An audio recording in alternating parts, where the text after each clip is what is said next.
बड़े बुजुर्ग कहते हैं कि गरीब व्यक्ति की हाय और दोगले व्यक्ति की राय कभी नहीं लेनी चाहिए। राधे राधे शर्मा जी की कहानी चैनल पर आप सबका हार्दिक हार्दिक स्वागत, अभिनंदन। गोवर्धन लीला के बाद समस्त ब्रज मंडल में कृष्ण के नाम की चर्चा होने लगी। सभी ब्रजवासी कृष्ण की जय जयकार कर रहे थे और उनकी महिमा का गान कर रहे थे। ब्रज के गोपियों के बीच भी कृष्ण की ही चर्चा थी। एक स्थान पर कुछ गोप और गोपियां इकट्ठे हो गए और यही चर्चा चल रही थी। तभी एक गोप मधुमंगल बोला कि इसमें कृष्ण की क्या विशेषता है, यह कार्य तो हम भी कर सकते हैं। वहाँ राधा रानी की सखी ललिता भी उपस्थित थी। वह तुरंत बोली, हाँ हाँ, देखी है तुम्हारी योग्यता। जब कृष्ण ने पर्वत उठाया था तो तुम सभी ने अपनी अपनी लाठियां पर्वत के नीचे लगा रखी थी और कान्हा से हाथ उठा लेने के लिए कहा था। हाथ उठाना तो दूर, कान्हा ने थोड़ी सी अंगुली टेढ़ी की और तुम सब की लाठियां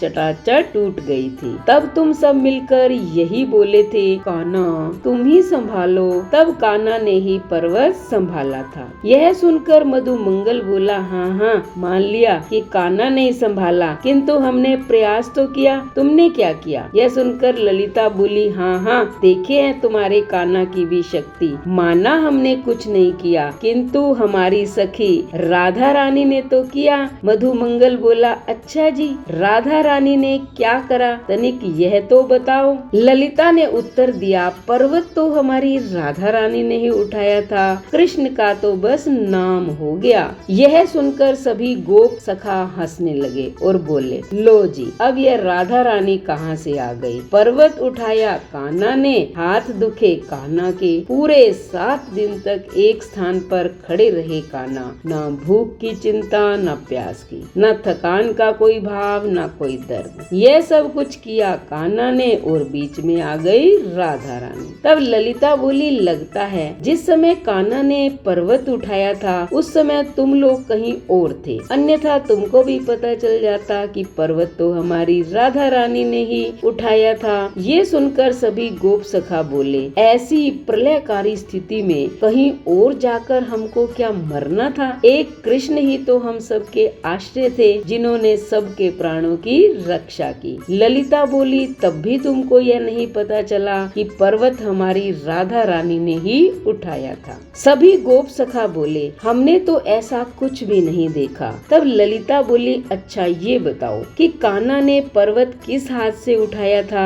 मधुमंगल बोला, कान्हा ने तो पर्वत अपने बाएं हाथ से ही उठा दिया था, दाएं हाथ की तो आवश्यकता ही नहीं पड़ी। तब ललिता बोली, तभी तो मैं कहती हूँ कि पर्वत हमारी राधा रानी ने उठाया, कृष्ण ने नहीं। यदि कृष्ण अपनी शक्ति से पर्वत उठाते तो वे दाएं हाथ से उठाते, किंतु उन्होंने पर्वत बाएं हाथ से उठाया, क्योंकि किसी भी पुरुष का दायां भाग उसका स्वयं का तथा बायां भाग स्त्री का प्रतीक होता है। जब कान्हा ने पर्वत उठाया तब उन्होंने श्री राधा रानी का स्मरण किया और तब पर्वत उठाया। इसी कारण उन्होंने पर्वत बाएं हाथ से उठाया। कृष्ण के स्मरण करने पर श्री राधा रानी ने उनकी शक्ति बनकर पर्वत को धारण किया। अब किसी भी बाल गोपाल के पास ललिता के इस तर्क का कोई उत्तर नहीं था। सभी निरुत्तर हो गए और ललिता राधे राधे गुनगुनाती वहाँ से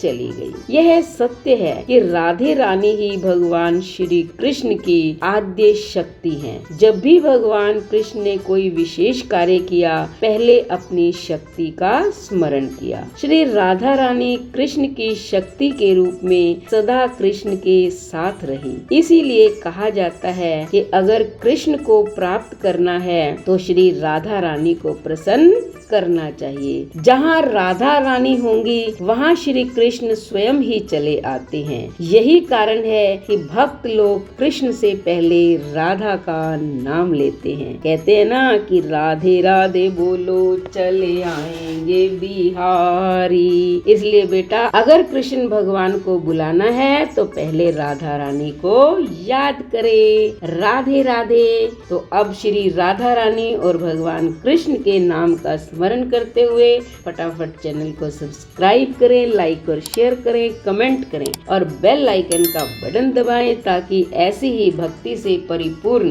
कहानी का नोटिफिकेशन सबसे पहले आपको मिले। धन्यवाद।